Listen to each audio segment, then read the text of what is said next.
Hi, Senator. Hi. So immigration was arguably the defining issue of the 2016 election. It could very well be the same in 2020. You have previously been a hardliner on immigration. You have supported declaring English as the official language of the United States, as well as cracking down on sanctuary cities.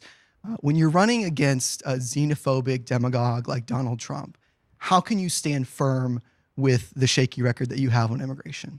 I have a very strong record on immigration, and for my 10 years in the Senate, I've been fighting very hard for comprehensive immigration reform with a pathway to citizenship. I think immigration is one of the greatest strengths of America. Our diversity has always been our strength. And our immigrant history is very much part of who we are as Americans. The Statue of Liberty stands in New York Harbor for a reason, as a beacon of light and hope, asking for your tired and your poor, your huddled masses yearning to breathe free. And we've never, or at least in our best moments, have not been afraid of immigrants. I think what President Trump is doing is outrageous. I think when he divides children and their parents at the border, it's not only inhumane, but it's contrary to who we are as a country. As President of the United States, I would not only work to pass comprehensive immigration reform, but I would change entirely what we do at the border. I would make sure that people seeking asylum in this country would have access to real immigration judges and lawyers. I would make sure that the process was humane, and I would take all of that work, the enforcement and removal operations, and I'd put it out of Homeland Security and put it into the Department of Justice. We can keep our border safe and we can invest in border security, but we do not need to treat people in the way President Trump has. So I think part of what Parker's talking about, obviously, is the dramatic change in your position on this issue over time, right? From English, obviously, as a language, official language of the country, not supporting things like benefits for illegal immigrants. That's part of your record as well. What made you change? Well, when I was a member of Congress from upstate New York, I was really focused on the priorities of my district. When I became senator of the entire state, I recognized that some of my views really did need to change.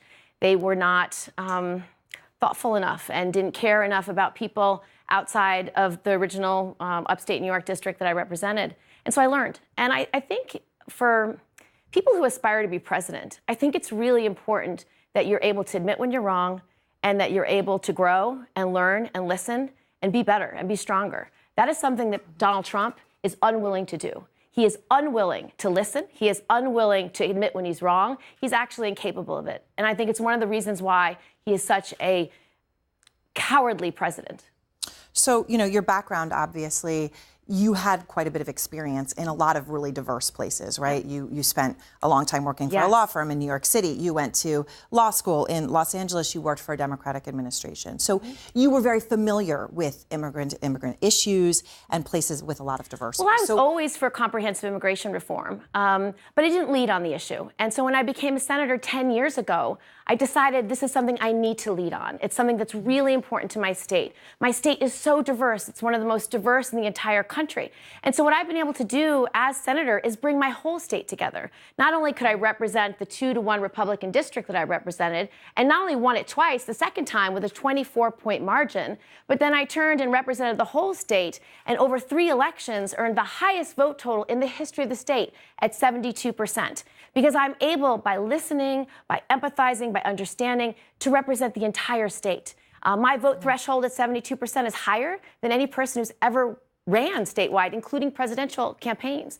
So I'm able to bring the red places, the blue places, and the purple places in my state together, which is one of the reasons why I'm running for president. I believe I can bring this country together. I believe that this country is so divided because we have a president who spews hate and division and racism, anti-Semitism, and homophobia in such a way that he's literally tearing apart the moral fabric of this country. He's tearing apart our soul as a nation. And so you need someone who's going to be brave enough to bring this country together, brave enough to take on all the challenges that make it so impossible, that divide us, and have the humility to admit when you're wrong, the humility to understand that this country needs a leader who's not afraid of progress, who's not afraid of taking this country in the direction it needs to go, and someone who's not afraid of the fundamental truth that we are a better country when we care about one another, when we believe in the golden rule, when we treat others the way we want to be treated.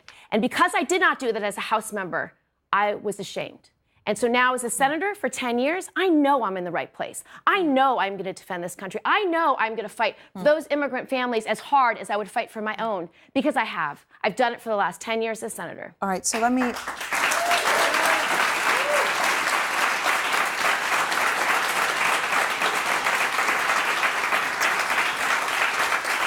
The next question is also related to immigration, and Luz Gonzalez is a student at Montgomery College. I know, immigration activist. You're also a DACA recipient. When you came to this country, I know you were very young. You came through no decision of your own when you were a child. Luz. I'm one of thousands of immigrant youth in this country that are protected under DACA status. Senator Gillibrand, I was 4 years old when I moved to the United States. I'm now a college student at Montgomery College. I can't imagine being deported to a country that I barely know.